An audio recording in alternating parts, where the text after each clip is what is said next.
The cold gets in your bones up here.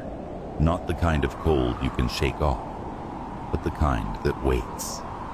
I've felt it before, in the mountains of Korea, in places where men died and were forgotten.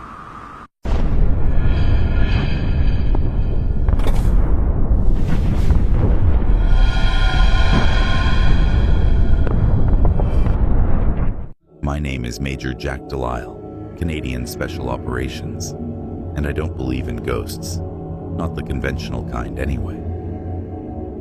48 hours of radio silence from Station Echo 7, Colonel Matheson said, sliding the folder across the metal table. The briefing room in Goose Bay smelled of burnt coffee and cigarettes.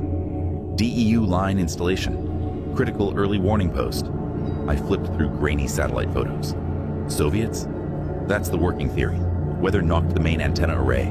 Saboteurs finished the job. The door swung open, letting in a blast of Arctic air and a man I didn't recognize. Tall, lean, with eyes that had seen too much. Nathan Crow, CIA advisor, he said, not bothering to extend his hand. Something about the way he said advisor felt wrong. I know the installation's quirks. My team waited against the wall. Corporal Michel Moose Lefebvre, a mountain of a man with Métis blood and a sixth sense for tracking. Lieutenant Kyle Norris, baby-faced tech specialist fresh from training. And Sergeant Haley Ross, a woman who'd survived 3 tours in Vietnam as a field medic before transferring north. 12 hours later, we were airborne in a CH-47, ice crystals forming inside the cabin with each breath. The white below us blended with the white above. No horizon, just void. 5 minutes. The pilot's voice crackled. The radio hissed, something underneath the static. Whispers, words almost forming. You hear that? Norris asked, adjusting his headset. Then the rotor sound faded, swallowed by an unnatural silence as we descended. We landed hard. The station loomed like a metal fortress half buried in snow. The main doors hung open, twisted on their hinges. Wind howled through the gap, not like wind at all, but something trying to mimic it. Jesus, Ross whispered. A body lay slumped against the doorframe, frozen solid, mouth open in a silent scream. Inside was worse than outside. Blood trails on metal floors, black and frozen. Claw marks, deep gouges in steel panels that would need industrial equipment to create. Survival gear scattered in patterns of desperate retreat. What the hell happened here? Ross knelt beside a shredded parka. I tasted copper in the air. Not just blood. Something else. Something wrong. Surveillance room should be operational, Crow said. He knew exactly where to go, navigating the corridors with suspicious familiarity. The monitors still glowed blue, casting shadows across our faces. Norris found the playback controls. Last night's footage, he said. The screens showed blizzard white, then dark shapes moving with unnatural speed. Human-sized figures shifting in and out of focus. Their movements wrong. Spines bent at impossible angles, running on all fours. Thermal's picking up something, Norris whispered, pointing to a blinking dot on another screen. Outside perimeter. But the camera showed nothing visible. I felt a vibration underfoot. A sealed hatch, hidden beneath storage containers. This isn't on any schematic, I said. Crow's expression flickered. Fear. Recognition. Moose placed his hand against the wall, then pulled back as if burned. We're standing on cursed ground, Major. This is where the old ones walked. Save the ghost stories, I said, but my voice sounded thin. The station fell suddenly quiet. Not just quiet, empty. Like sound itself had been extracted from the air. No hum of generators, no wind. Like the world was holding its breath. Something was watching us. I couldn't see it, but I felt it.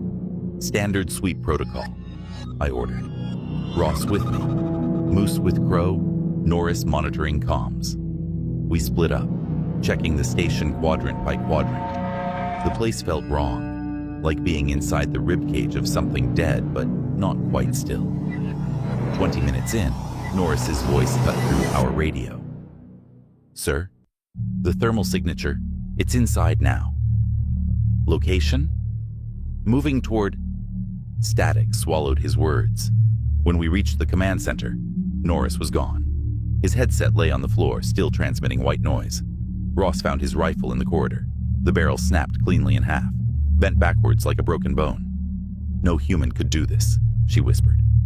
Footprints led outside, pressed deep into snow, then simply stopped, as if whatever made them had suddenly taken flight or vanished. A low growl rolled across the frozen landscape, not from one direction but all around us. Eyes gleamed in the darkness, reflecting our flashlights, too high off the ground to be wolves. "This is what happens when you break the pact," Moose said, his voice hollow. "When you take what isn't yours to take." "What pact?" I demanded. Crow wouldn't meet my eyes. I forced open the station commander's office. The lock gave with a crack like a gunshot. Inside, papers were scattered everywhere, except for one folder sealed with red tape. Project Lykan, classified. My hands shook as I read. Subject hash, 4 breached containment.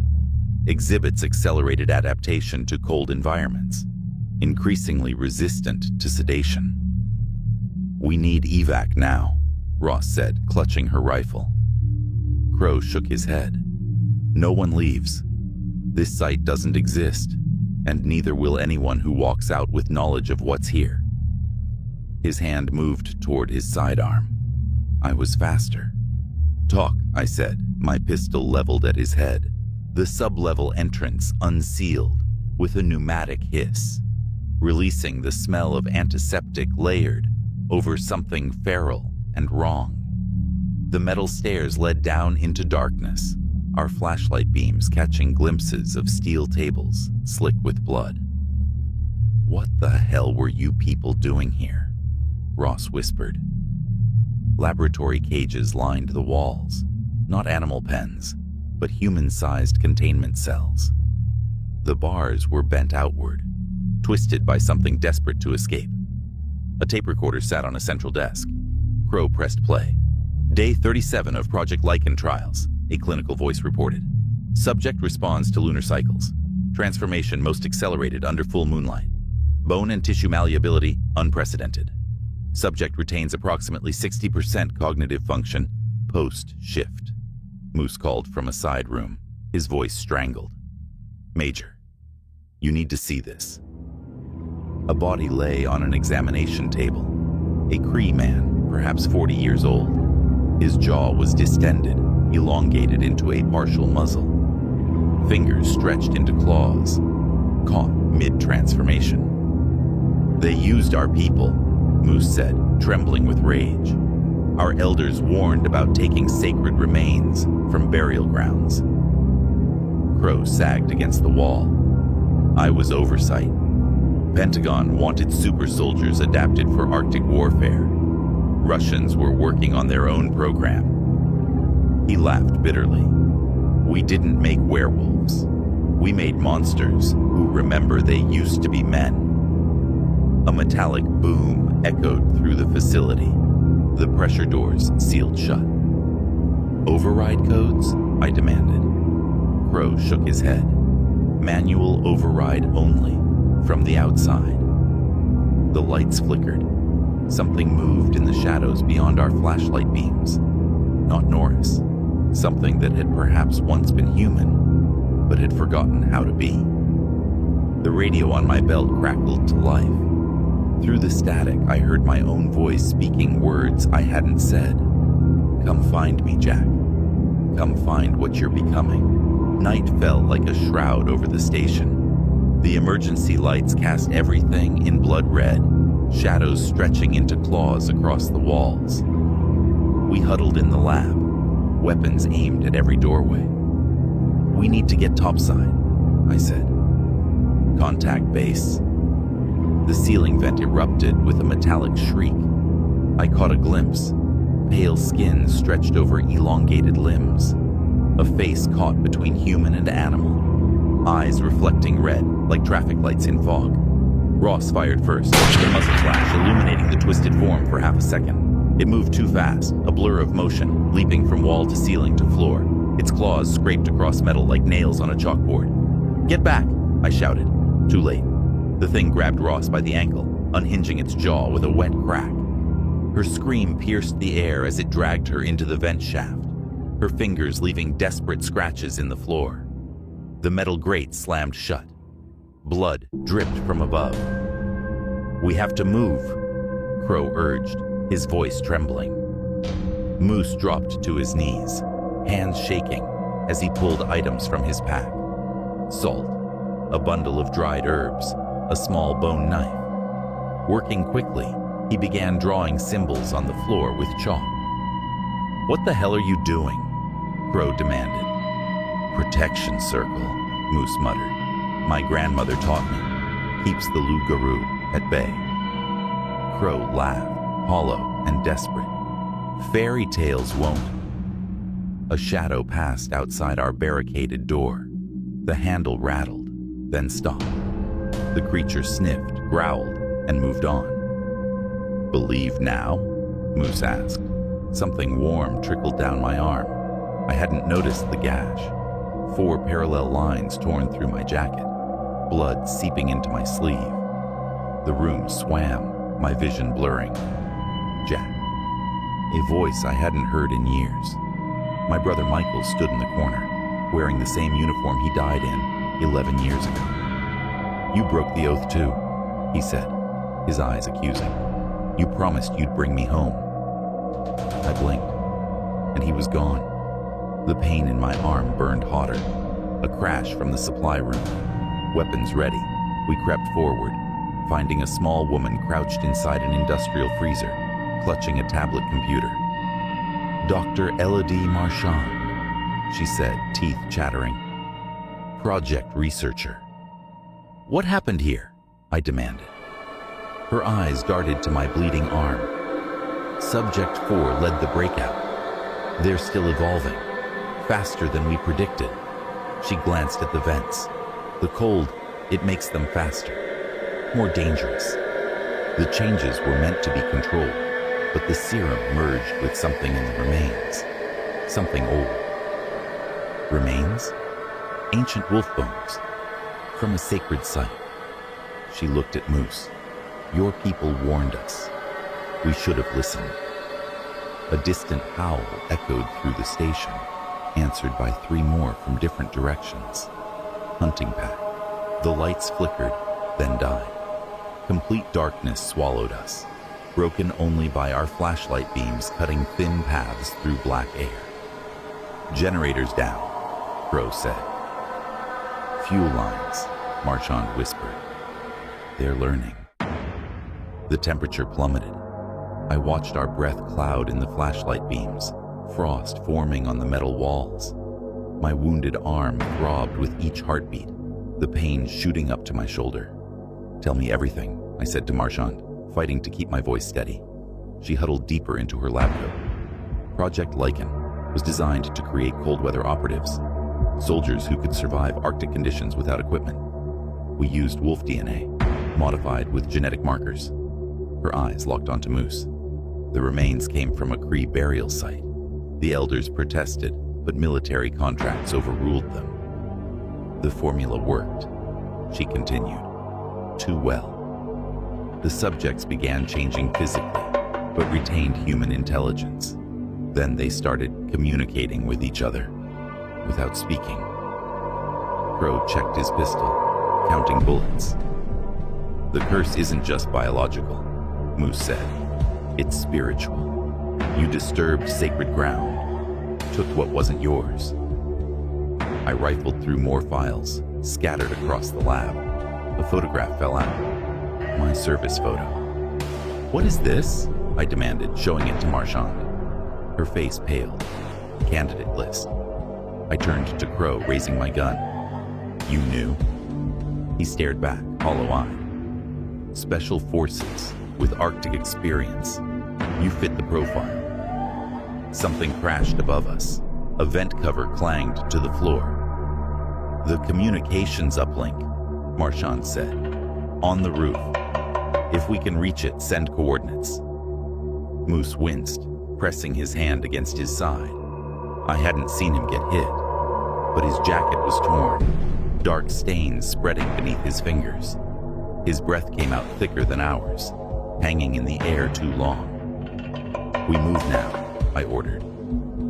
The journey upward was a nightmare of tight corridors and flickering shadows. Twice I fired at shapes that vanished before my bullets hit. My arm burned, the pain spreading across my chest. We reached the stairwell to the roof access. Crow went first, then froze. "Something's up there," he whispered. The door above burst open. A hulking shadow dropped onto him, all teeth and claws. Crow's scream turned liquid as his chest tore open. Steam rose from his exposed organs in the freezing air, blood pooling and instantly crusting with ice. The creature looked up at us, muzzle dripping red. It had Norris's eyes. We scrambled onto the roof, slamming the access door behind us. The night sky burned with stars, the full moon hanging impossibly large and bright. The blizzard had paused, as if the weather itself was watching. Moose fell to his knees, breath coming in ragged gasps.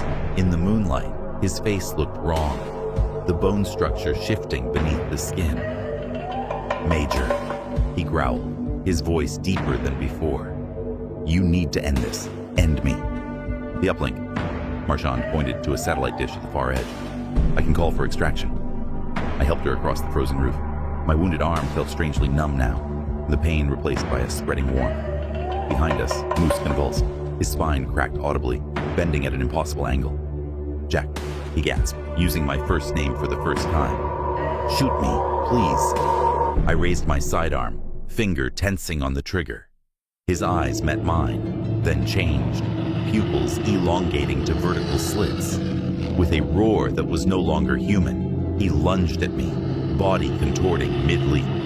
I fired the flare gun I'd palmed with my other hand. The magnesium round caught him squarely in the chest, igniting his jacket and the fur sprouting beneath. He fell screaming, rolling in the snow, flames spreading across his transforming body. But he didn't die. The burning thing that had been Moose staggered upright, flesh charring but regenerating, jaw dislocating to reveal rows of pointed teeth. Movement from every direction. Dark shapes climbed over the edges of the roof. 7 of them. Former station personnel, now monstrosities caught between forms. They circled us, hemming us in. "The uplink," I shouted to Marchand. She worked the controls with shaking hands. "Coordinates locked." I pulled the detonator from my pocket, found in the lab files. Emergency protocol. The station had been rigged to destroy all evidence if compromised. "Get in," I ordered, shoving Marchand into the small uplink shelter. "Wait." She grabbed my arm. "Your blood. The infection. It's not a cure, but a reset." "What?" "The original DNA," she said. "Fresh infection overwrites the mutation, temporarily." I looked down at my arm. The wound had stopped bleeding, the edges turning black. "Go," I said, locking the shelter from outside. "Tell them what happened here." The creatures closed in. I thumbed the detonator's safety off. One of the shapes broke from the pack, larger than the others. It walked upright, more man than beast, but with a wolf's head upon human shoulders. Around its neck hung military dog tags that clinked softly in the frozen air. Subject 4. It spoke, voice rough but understandable. Jack Dile. My name, that mouth, sent ice down my spine. "You're like us now," it said. "The moon will show you." I felt something changing inside me. Bones softening, senses sharpening. The night became brighter, smells stronger. "I'm nothing like you," I said, backing toward the roof access. Subject 4 tilted its head. We all said that. Once. I pressed the detonator and ran. Charges detonated below, the roof buckling beneath my feet. I fell through collapsing metal, past flames and smoke, down into the burning heart of the station. As I plummeted, a strange calm washed over me. My body twisted in the air, reflexes I shouldn't have had. The fall should have killed me.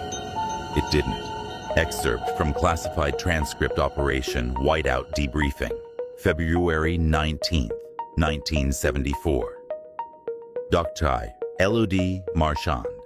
A rescue team found me 7 days after the incident. The uplink shelter protected me from the blast. Interrogator. And the others? Marchand. No bodies were recovered. Not Major Dile, not any of his team. Not even Subject 4. Interrogator. The site? Marchand. Destroyed. But the damage, it wasn't just physical.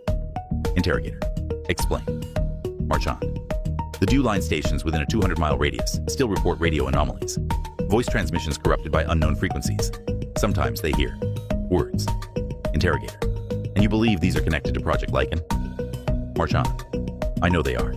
The subjects developed abilities we never anticipated. Mimicry was just the beginning. Interrogator. All records of Project Lykan have been redacted. It never existed. Marchand. You can't erase what happened. Something survived out there. Pause. It learned from us. It learned to mimic our speech, our thinking. It remembers what we are. Interrogator. Dr. Marchand, we need concrete facts, not... Marchand. Major Dile was infected. I saw the wounds. If he survived. Interrogator. If... Marchand. The cold doesn't kill these things. It empowers them. Long pause. The blood samples I took from the Major before the evacuation. They're changing. Still changing, even in the lab. Interrogator. This interview is concluded. Somewhere in the endless white of the Arctic tundra, a figure moves beneath the moonlight. Military boots, torn fatigues, the remains of a Canadian Special Forces jacket, hanging in shreds from broad shoulders. The wind doesn't touch him. The cold doesn't slow him. He pauses, nostrils flaring, catching a scent on the breeze. His head tilts, listening to signals no human ear could detect. In the distance, a DW line radio tower crackles to life, its lights blinking red against the night sky. Words form in static. Coordinates, commands, human voices reaching into the dark. The figure's eyes reflect gold in the moonlight. His lips pull back, not quite a smile, revealing teeth too sharp for a man. He moves toward the tower, leaving no breath clouds in the freezing air. The static grows louder, shaping itself into whispers that echo across the ice. They are calling him home.